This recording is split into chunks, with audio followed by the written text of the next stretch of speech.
Hail and kill, caller. You're on the air. Hail and kill, you guys. Greetings from Oklahoma. Hey, what's going on out there in Oklahoma?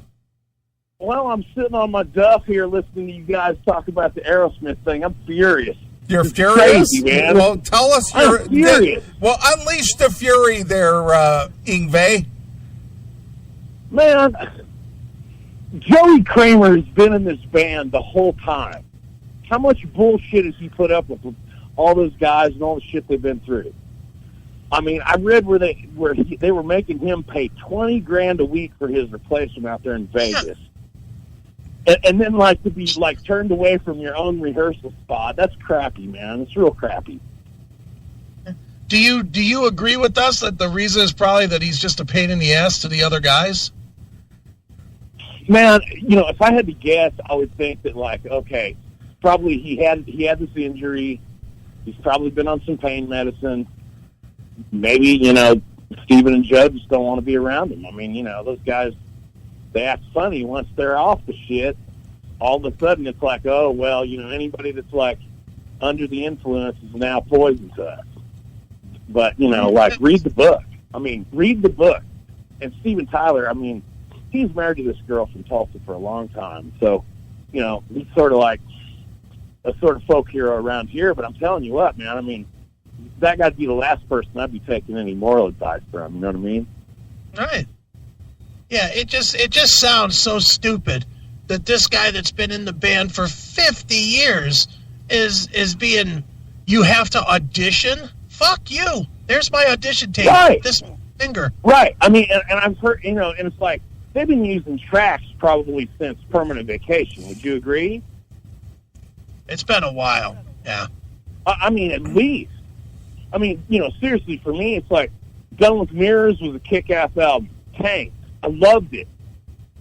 But, like, every time they come around here, I pull out this tape from, like, it was a Pro Shot show from 77 in Houston. And every time they come around here with their $200 ticket bullshit, I sit down here with a bunch of my buddies, and we pull out this tape from 77 in Houston on the Draw the Line tour, and watch that because that's real Aerosmith. So what's the drink of choice when you watch that Aerosmith tape? Lots of whiskey, man. Nice. So this, I mean, make a mean margarita too, you know, gin and tonic. I mean, you know, whatever. But I just like been listening to all this all week long, and I'm just like, my God, you know. Who breaks it down? I played for years. I've been in bands and stuff. I'm still playing, and it's just like I don't understand how they can sit there and like be okay with themselves turning this guy away from like a super duper honor week like this. You know, it's like, come on. Well, who breaks down the analysis better, the Classic Metal Show or anybody else? Dude, I've been listening to you guys for about 2 years now, and you know, I've been doing my own little podcast and stuff with a friend of mine, and like. I'm like, you know, just kind of getting into the podcast thing because I haven't turned on my TV in like 2 years. And so now it's like entertainment has moved to different thing. And I'm like, the Classic Metal Show. So I like that you guys don't just talk about music all the time. It's like different stuff. You know, I was laughing my ass off when you were out at NAMM and Chris was, you know, it was just like no holds barred. You know, I was sitting here just laughing my ass off. I was like, you know, I mean, the music is cool. I love it. But the other shit's funny as hell, too, you know? Yeah, there's more to life than music. I mean, music is the soundtrack of our lives, but it affects everything we do, right? Totally, man. I mean, it's just, you know, and it hurts because I've been a Smith fan forever. Forever. I mean, my cousin saw Toys in the Attic in 75 in Hartford, Connecticut. And they turned me on to it when I was like 14, and I've just been like, an Aerosmith fan forever. Well, they came here to Tulsa on Permanent Vacation. I had chicken pox and I was drowned on top of it.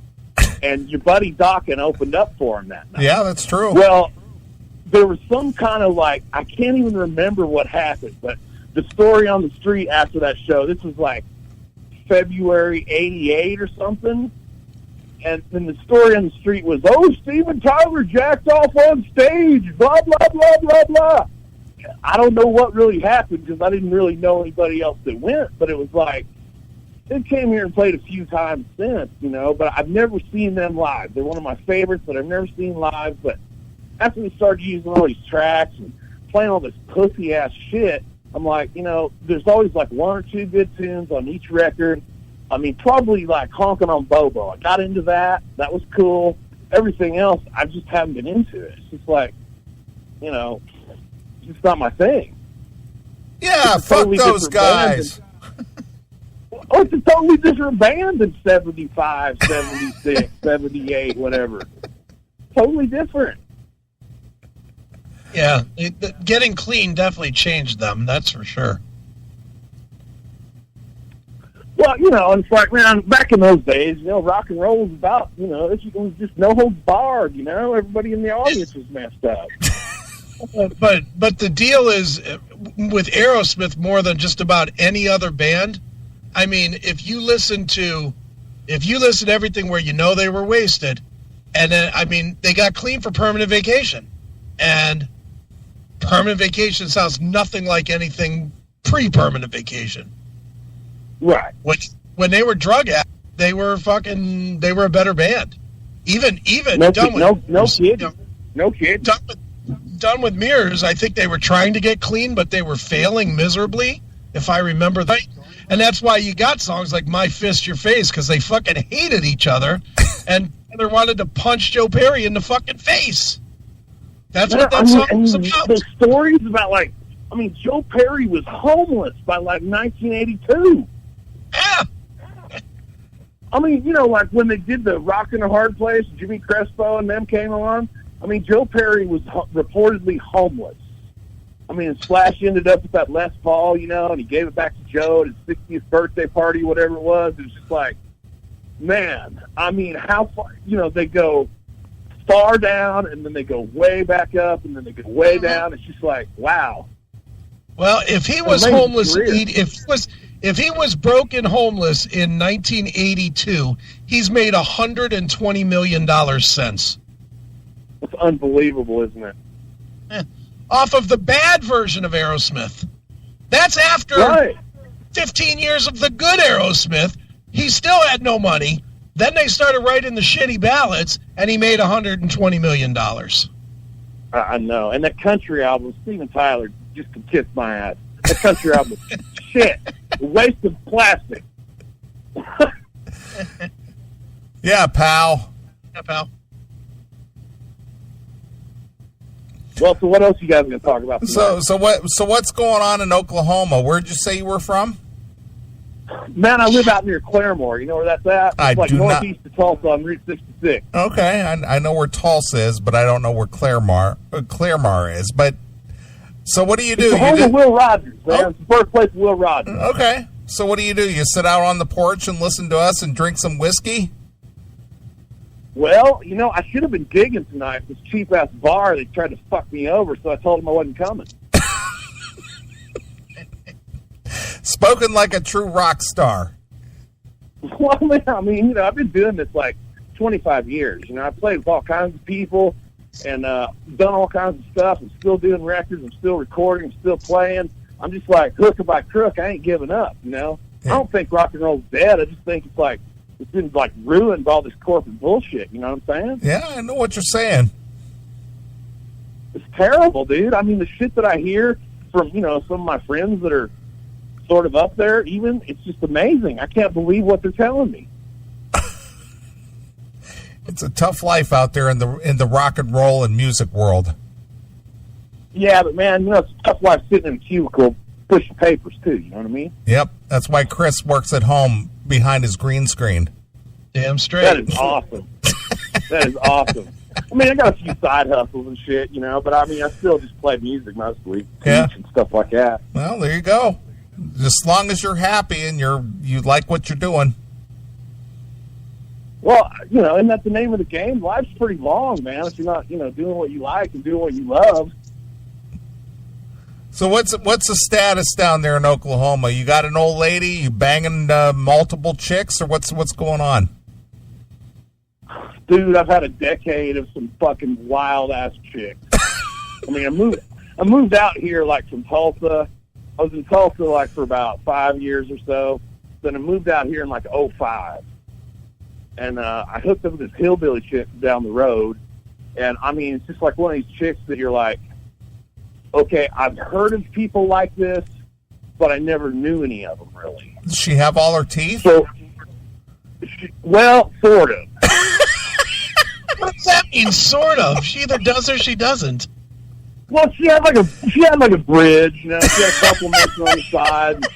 You know, she had a bridge. You know, she never really told me that, but you know, I figured it out after a while. How old is she? Huh? How old? Let's see. That was in like, I met her in like 2011 at this club in town. Yeah. And I recognized her. You know, she was like working at the electronics department in Lowe's, and I recognized her from there. I was like, start talking to her, and she's like, well, hey, I need to ride home. Give me a ride home. I'm like, yeah, sure. I live right out near there. Dude, how old was she when you met her? I think she was like 39. And she didn't have any teeth? No, she just had a little, you know, like two teeth in a bridge or something, you know, over on one side. She had all the red. Yeah, you know, Queensryche sung about her, The Bridge. Right.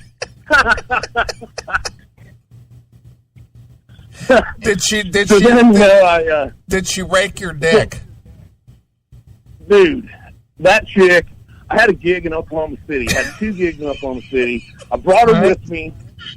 I played the first gig, and then I was like backstage, and I was taking a photograph of some people I went to college with who I hadn't seen in a long time. Yeah. And so she comes flying backstage, hits me in the face. The security guards grab her.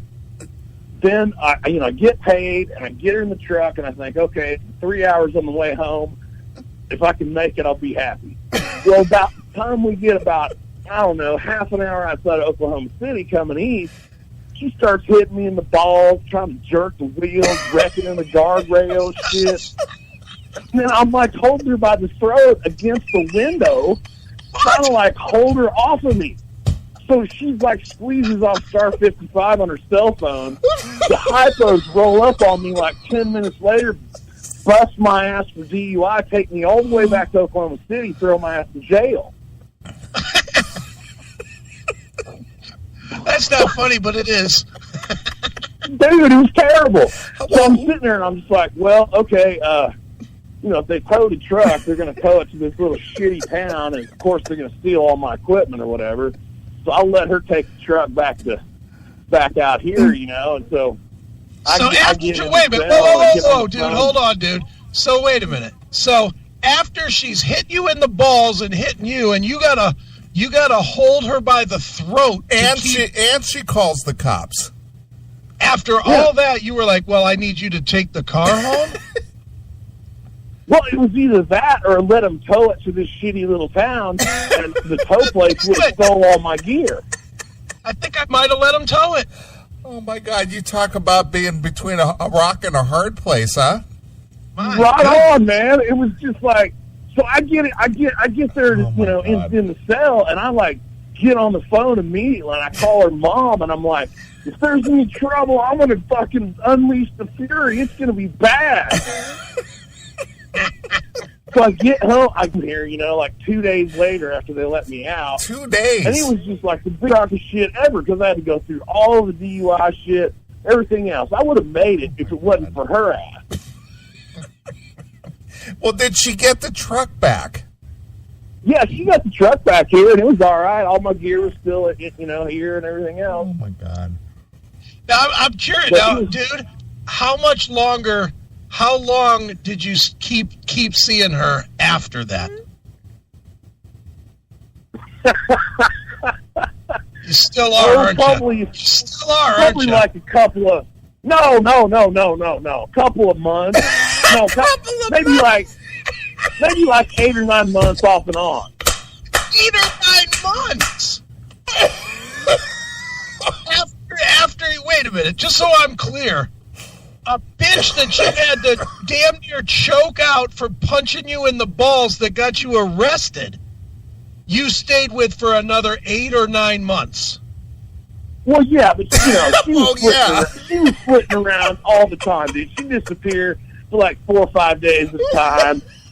come back around here, whatever it is. But it wasn't like, I was waiting around for her or nothing, In some of those times when she disappeared and was running around, did you ever think of changing your locks? Well, she didn't have a key to the house at that point. I got all the keys back. Changing your locks.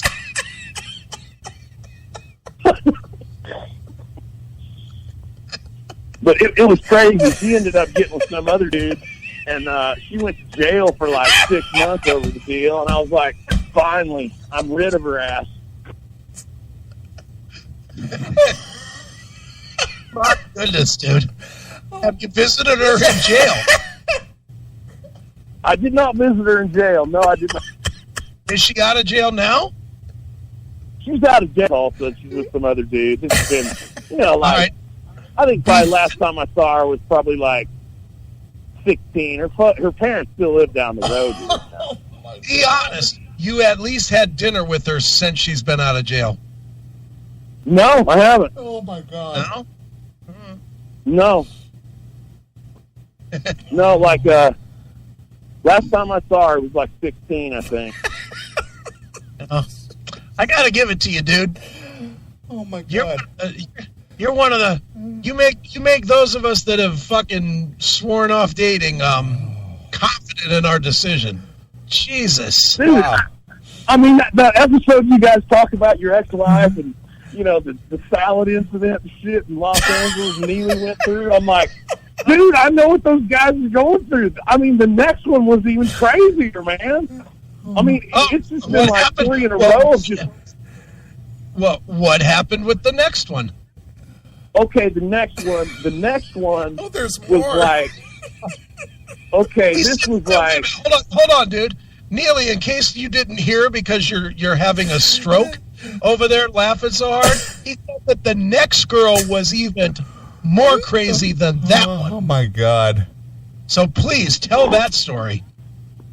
Okay, so this girl was like the side piece for probably 5 years with the one I was with, like, from, say, like, 2003 to 2010. She was the side piece. That's a long time. Huh? That's a long time. Yeah. So, like, on New Year's Eve of 14, I was on my way home by 8 o'clock, and this dipshit pulled out in front of me on Route 66, totaled my truck, broke my leg. I ended up, like, going to the hospital for 17 days. I mean, I couldn't walk for, like, freaking 4 or 5 months without a walker, cane, or crutches or something, So this chick saw me, and she was like, just moved right on in, She's like, oh, I can help you get around, blah, blah, blah, blah. That was a mistake. So she lived here for a while, a couple of years. About the last 6 months, it was like... Hold on, dude. You're going way too fast. Let's back up a little bit. What did she look like? Was she hot? Did she have a couple of extra pounds on her? What'd she look like? No, she was a sexy chick. She's blonde. She was a stripper, like when you're in her 20s and 30s. When I met her, she was a stripper, and she used to dance to some of our music at the strip club, and that's how I kind of got to know her. Oh man! How close to 32 was the number of her teeth? Some of these people out here, dude, they get all their teeth pulled because their dentistry was just non-existent when they were kids. So she had like a full upper plate, even before I met her. So she had what, about 15 teeth? I think she just had the bottom was real, but the top was all fake. She had summer teeth. When she moved into your house, did she keep a cup full of water to put her teeth in at night? No, it was all on the fly. I found that out too, later. But it was all on the fly, So I realized, the whole top was fake. The bottom, I think the bottoms were real, but the top was fake. Well, at least that happened. And so, I think some people, when they don't go to the dentist when they're kids and they got poor heredity or whatever, I mean, it's just like your teeth are just, you know, not very good. And so rather than go through all the bullshit of trying to keep them up, they just pull them out, you know. That's what I can figure anyway. I could see that. You sound like an amateur dentist. What? You sound like an amateur dentist, like you know what you're talking about. Well, you know, I mean, I've got pretty good teeth. I got pretty good heredity, and it's like I see other people who maybe like, you know, they didn't go to the dentist every 6 months when they were kids. They, you know, maybe like, you know, she did meth for years in her 20s, so I mean that pretty much did her in. Dude, where is your standard here? What won't you take? Oh my God, where do you draw the line there, Aerosmith? She was a good-looking girl, though. That was the sad part about it. As long as she didn't smile. Well, her smile was pretty good. I mean, you know, her teeth were all right when she had her little plate in there all the time, you know? Oh my God. But did she brush teeth? Did she brush her teeth by just scrubbing her hand, or what? Well, you know, she'd go back there in the back bathroom and lock the door, and I never really paid much attention. And then, you know, one day I kind of come across some dental adhesive, and I was like, I wonder if she has an upper plate or lower plate or what the deal is, you know? And I kind of started noticing, looking and stuff, and then that's when I realized, it's like, man, she didn't have any teeth on the top. Were you doing meth with some of these chicks? Be honest. I've never done meth. Out here, it's just like, look around. You'd never want to do meth if you looked around and seen the kind of shit that it'll do to you. You just don't want to do it. Yeah, I don't even need to go out there to know that. Right. I'm sure you guys got it crazy up there, too, right? It's crazy everywhere, dude. Everywhere you go. Sad. It's sad when you see these people, they just ruin their life on the shit. Have you ever dated a chick that has all her teeth and doesn't have a meth problem? Sure have. When was that? Well, the one that I was with from, like, you know, 03 to 2010, she had all her teeth. She didn't do that. She had a job, you know. It was cool. She had a job. You like the crazy, don't you? You like the crazy. You like the challenge of it. I play in a band for a living. I mean, you know, it's just like, you know, the scheduling, the timing, it's crazy. I hate to tell you this, women dude, that work all the time, they can't take it. Dude, I'm going to give you the national perspective. If you play in a band and the best you're doing is a chick with fucking 14 teeth, your band's not very good. Well, you haven't even heard us, so you can't really say that with real life. I know what you're drawing, and I know what you're fucking. I know you're fucking a chick. I didn't fill in all the blanks. I didn't fill in all the blanks, you know.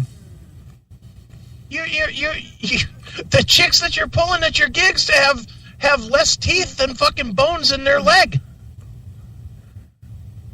Well, that was just two of them.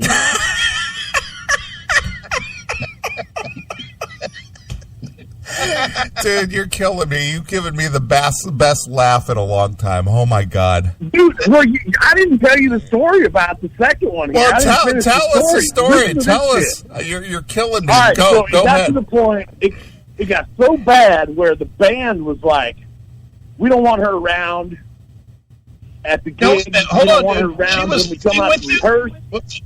Hold on. She was living with you when this happened? Yeah. But the band, your gig with the band, they didn't want her around, even though she lived with you. Right. All right. You know, okay, she's like, you know, so she'd come to the gigs and get drunk, and I'm sure she was doing meth before that, too. You were sure she was doing meth? They were like, huh? You were sure she was doing meth? I'm pretty sure, yeah. Yeah, you know. Come on, Neeley. It's acceptable. She only lived with me, but, you know, whatever. I didn't keep track of her. So one day, you know, we're playing over here at Grand Lake, and the band's like coming over to rehearse in the afternoon, and then we're going to go do the show that night. Well, I told her, I said, look, you got two choices. You can stay in the back of the house or you can leave, because we're going to rehearse, and then we're going to go do the gig tonight, and you're not invited. So she got really pissed and left. You're not invited, but your friend can't come. Right. So we get done rehearsing, and I go out to the truck, and I notice the front tire's a little low. Oh, no. Okay. And I'm just like, so I get the air compressor out, and I start, like, trying to pump some air in the front tire. I'm like, well, shit. There's this nice little razor cut in the valve core on the front tire of my Suburban. I'm like, this bitch cut the valve core before she took out of here. Or maybe she just bit it with those fucked up teeth of hers. Could have been. So by that time, the band was already on their way over to the show. So I put the spare on. I get about 15 miles to the east of here, and the spare just disintegrates. So meanwhile, I've got like 3/4 of the band equipment with me. So I called the bass player and said, hey, come back here with the truck and pick me up on the side of the road in Pensacola. I'm over here broke down with no spare. So they come back, they pick me up, we get the gear in their truck. I get to the gig, we're like an hour late starting. And so like after the first set, she shows up over there. All right.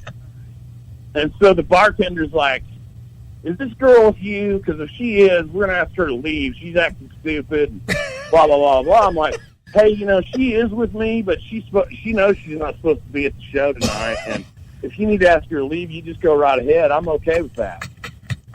All right. So they ask her to leave.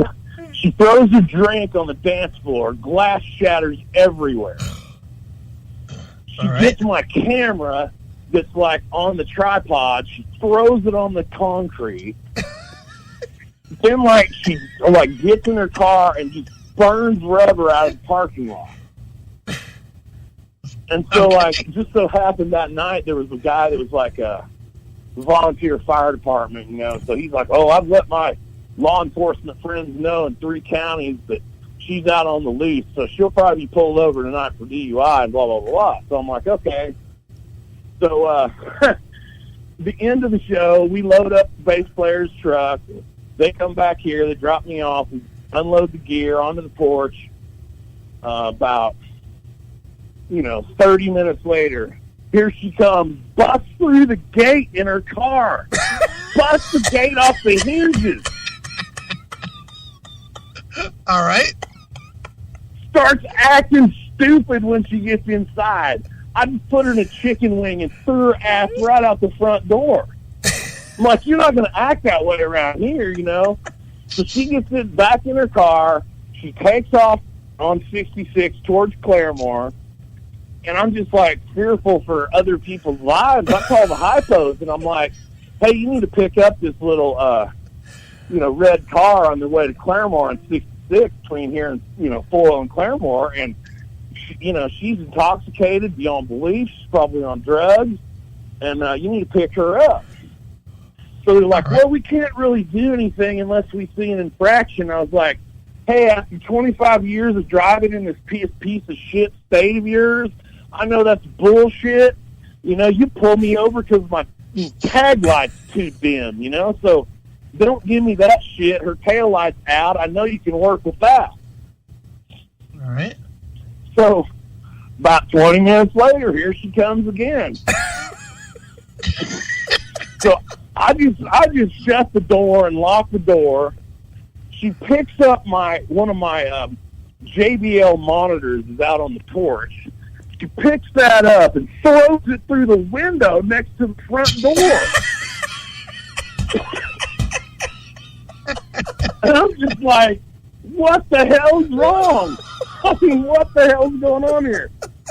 So, I called the Rogers County Sheriff, and they're like, excuse me, sir, do you have time to take a survey? I was like, do you not hear this breaking glass and screaming?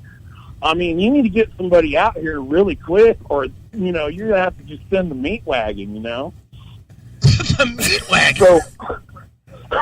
So they get out here about 45 minutes later, and they're like, well, you know, she's living here. This is her house to tear up just as much as it is yours. I was like, no, at this point, she's just a tenant of mine. Well, she's been here for over 4 days with all her belongings. This is her house too. I'm like, no, that's not the way this goes. Yes, it is. That's the way the law is. I saw that on Live PD. Like, yeah, so then they go, well, she's got a warrant out for her in Osage County, but they don't want to come pick her up, and we don't want to take her over there. So what do you want us to do besides take you to jail? And I was like, take me to jail for what? Do tell. So they're like, well, usually in these huh? What were they going to take you to jail for? That's what I was asking them. I was like, I want you to get the sheriff out here, and I want you to have him tell me what you're taking me to jail for, because I didn't drink a thing that night. I was like, man, this is going to be some fireworks, so I need to be on my game. And so they were just like, when I bowed up to them and told them they weren't taking me to jail, they figured it out that I wasn't going to go for it, that I knew my rights and I knew what was going on. And I was like, you're not taking me anyplace. This crazy bitch is, you know, blown through my gate, smashed out my window, fucked up one of my longest running and best paying gigs ever, and you're going to try to take me to jail over it? I'd just love for your sheriff to come out here and explain it to him. All right. So they give her a ride to Claremore and drop her off at QT. And then, like, you know, so the next day is Sunday, right? So my truck is still out there on the road, broke down. I couldn't get a spare tire to get out there, bring it back here. Well, you know, she's calling me all day Sunday. Oh, I'm coming out there. I'm coming out there. You know, I'm getting my truck, I'm getting my stuff, and I'm getting my dog, and I'm getting my car, and blah, blah, blah, blah, and all this shit. And I'm just like, no, you're not. So sure enough, about 5 o'clock, she shows up out here, and I grabbed the rifle and come around out around the back door, and I had the rifle drawn, you know, and I'm just like, here's your dog, get the fuck out of here. And so, like, the whole time, here's what I did. I was like, this girl had no money, nothing. And I was like, all right, so the whole Sunday, I was sitting here drinking iced tea by the gallon. And so, like, every time I had to piss, I'd just open up her car door and piss in the back seat.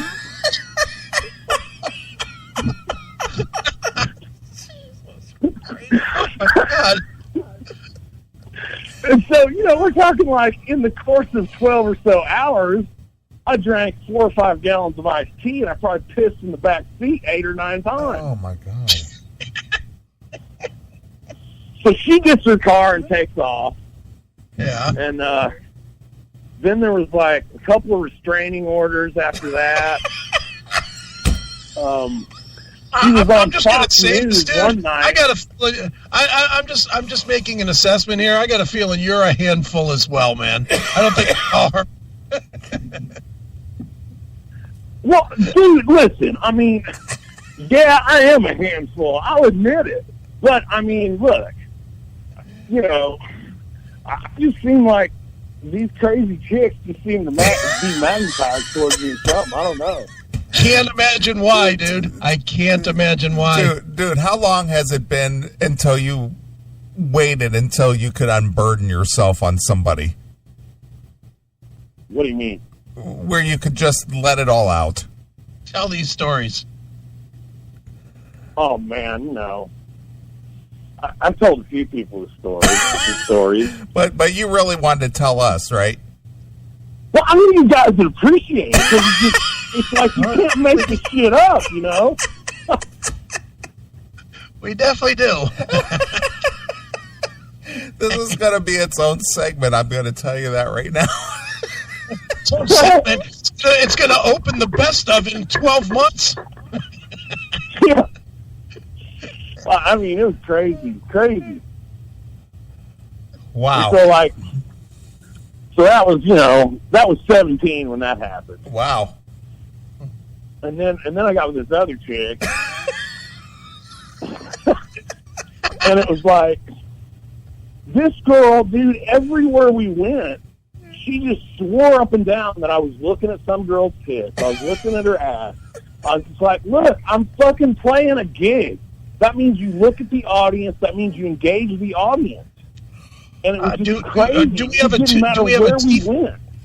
Do we have a teeth count on this one? You guys are obsessed with the teeth, aren't you? Well, if you don't take care of business upstairs, you're certainly not taking care of business downstairs.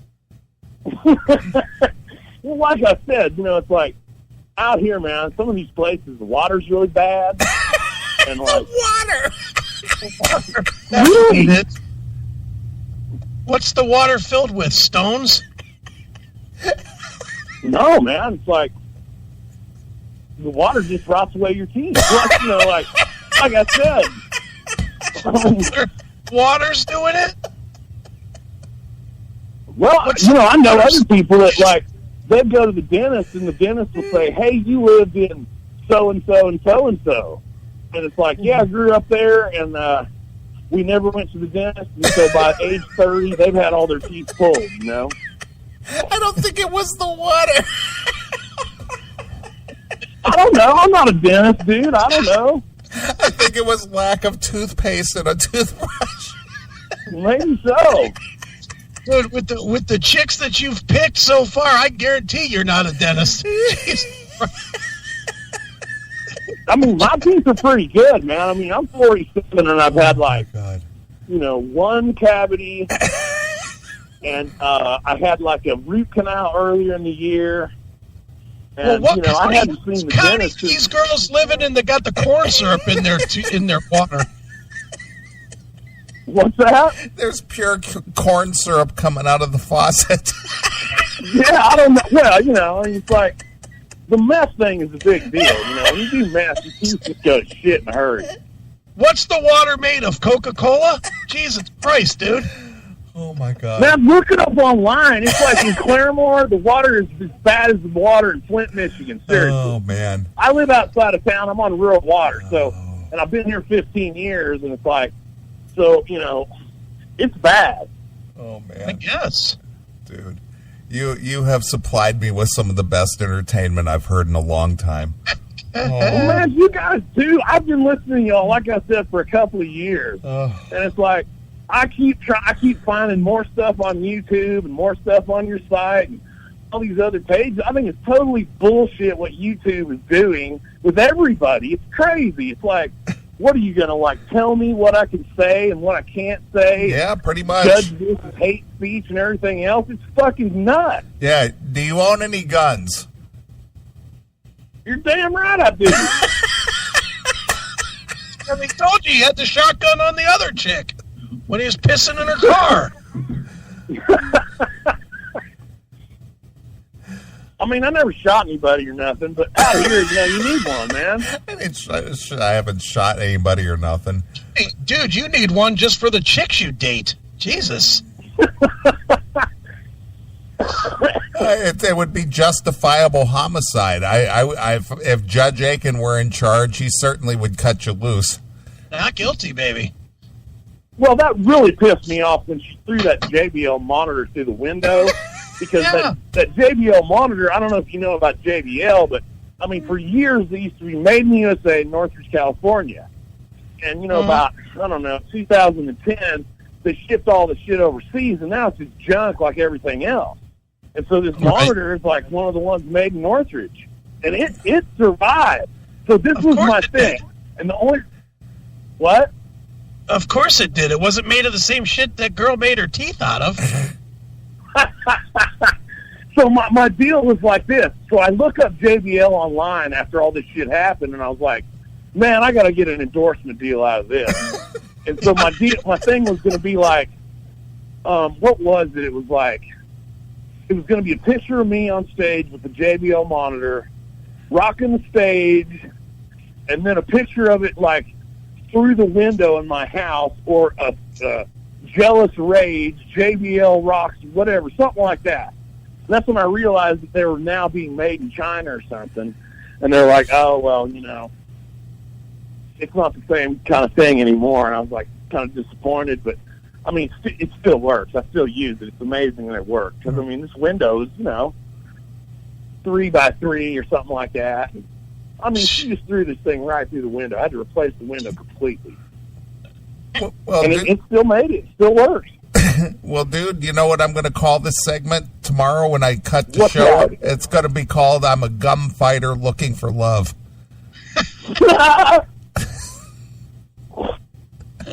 Well, I thought you guys might appreciate it. Oh, my God. Oh. Wow. What a story. Yeah. What a bunch of stories. Yeah. You're giving Lou Dude, you're this goes giving on. you're giving Lou from the Lou a run for his money. Yeah, I always get a kick out of listening to him talk about it. You know, I think you whatever. two are brothers separated at birth. I don't know, man. My dad grew up in Kansas City.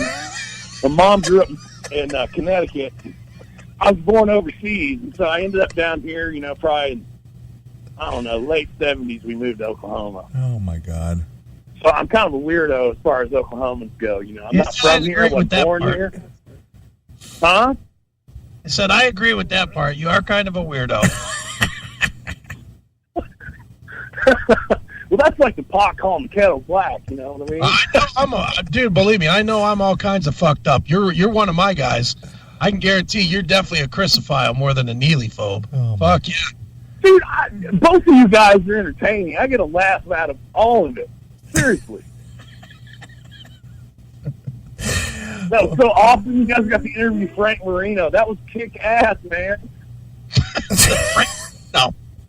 Of all the interviews we've done, you zeroed in on Frank Marino? Hell yeah, man. Mahogany Rush, man. Funny. Dude, I played with Robin Trower 3 times. Whoa. Molly Hatchet, Sleep at the Wheel. I mean, I played with a lot of these guys like that, you know? And I'm a real musician type. I really like the underground stuff. Apparently. Well, what was your name again, dude? I'm sorry. What was your name? My name's Matt Mason. All right, And I'm Matt. not the dude from Indiana. Everybody thinks I'm the dude from Indiana that was on Nashville Star. He lives in Nashville now, but I get like more fan mail for that dude than I get for me. You know, it's crazy. Yeah. Well, Matt Mason from Oklahoma, you're welcome to call back and give us one of your crazy stories anytime. You know what? Dude, I got a million of them. I've probably seen Hey, Matt, you got a website or a Facebook or whatever for your band? Plug your band. I got all of it, man. Just hit hurricanemason.rock. Hurricane Mason? Yeah. All right. Hurricane Mason what is it? Rocks, ROCKS. .rocks. Okay. Yeah. All yeah, right. just send me a message there. I'll send you some records or whatever, downloads, or whatever you guys want. All right. 78s? I haven't done that yet. But I've got like 45s. CDs, downloads, whatever, you know. It's just like no holds barred, man. I mean, people they're not buying CDs like they used to, and it's like so freaking expensive to make these records like in short runs. It's like, you know, I don't know what to do anymore, really. Send me a couple of 8 I listen to tracks. that. Send Chris a I couple still of have tracks. people ask for cassettes sometimes. Send some MP3s, dude. I'll hit you up. You send some MP3s. I promise after this call, you've earned getting your shit played. Right on, man. Hey, keep rocking. Hail and kill. Stokes. God. I thought you were going to die over Oh, there, my Neely. God, dude. That guy, that guy lives a life that I thought you and I had some bad stories. My God. Not even close. Not even close. His band slogan is progressive y'alternative. Y'alternative. Y'alternative. Blues rockin' country. Roll from the heartland. Nice. Well, Matt Mason, you certainly were the call of the night. That's for sure. Amen. If Matt Mason wants to send some music, we will play it we'll, next week. We'll play some music of his. So I'm going to play some Aerosmith for Matt Mason in Oklahoma. All right. Because to be honest with you, Chris, I don't know where he draws the line. So here it is. It's Aerosmith exclusively here on your classic metal show.